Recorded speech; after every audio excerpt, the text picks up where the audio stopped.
जय श्री कृष्ण। राधे राधे। आज मैं आपको वट सावित्री व्रत की कथा सुनाऊंगी। 2026 में 16 मई जेठ महीने की अमावस्या को वट सावित्री व्रत है। इस दिन बरगद माने वट वृक्ष की पूजा की जाती है। प्राचीन कथा के अनुसार मध्य देश में अशोपति नाम के एक प्रतापी राजा राज्य करते थे। उनकी कोई संतान नहीं थी। उन्होंने वर्षों तक माँ सावित्री की कठोर तपस्या की। देवी प्रसन्न हुई, वरदान दिया कि उनके घर एक तेजस्वी कन्या जन्म लेगी। कुछ समय के बाद राजा के घर एक सुंदर कन्या का जन्म हुआ, जिसका नाम सावित्री रखा गया। सावित्री अत्यंत गुणवान, बुद्धिमान और तेजस्वी थी। जब उसके विवाह का समय आया, तब उसने स्वयं अपने लिए वर चुनने का निश्चय किया। यात्रा करते हुए उसने वन में रहने वाले एक राजकुमार सत्यवान को देखा और उसे अपना पति मान लिया। जब सावित्री ने अपने पिता को सत्यवान के बारे में बताया, तब उसी समय नारद मुनि वहां आए।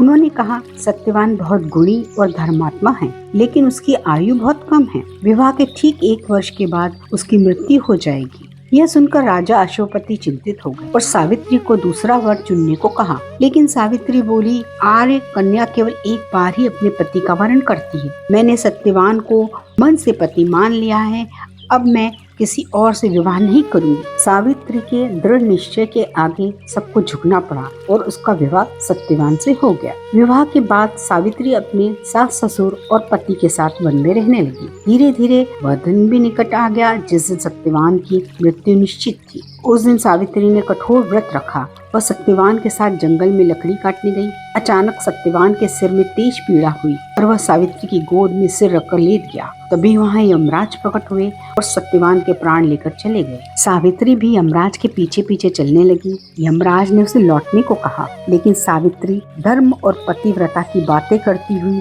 उनके साथ चलती रही। उसकी बुद्धिमत्ता और पतिव्रता से प्रसन्न होकर यमराज ने उसे वरदान मांगने को कहा। सावित्री ने पहले अपने सास ससुर की आंखों की रोशनी और उनका खोया हुआ राज्य वापस मांगा। यमराज ने उसे वरदान दे दिया। फिर सावित्री ने अपने पिता के लिए 100 पुत्रों का वर मांगा, वह भी मिल गया। अंत में सावित्री ने कहा, मुझे सत्यवान से 100 पुत्र प्राप्त हो। यमराज तुरंत समझ गए कि बिना सत्यवान के यह वरदान पूरा हो ही नहीं सकता। सावित्री की पतिव्रता शक्ति से प्रसन्न होकर उन्होंने सत्यवान को पुनर्जीवन दे दिया। इसी कारण से स्त्रियां वट सावित्री व्रत रखती हैं। मान्यता है इस व्रत से पति की लंबी आयु होती है, परिवार में सुख समृद्धि आती है और वैवाहिक जीवन सुखमय रहता है। बरगद का वृक्ष दीर्घायु और अखंड सौभाग्य का प्रतीक माना जाता है, इसीलिए उसकी पूजा की जाती है। वट सावित्री की व्रत की पूजा करने के लिए सुबह स्नान करके स्वच्छ वस्त्र पहने,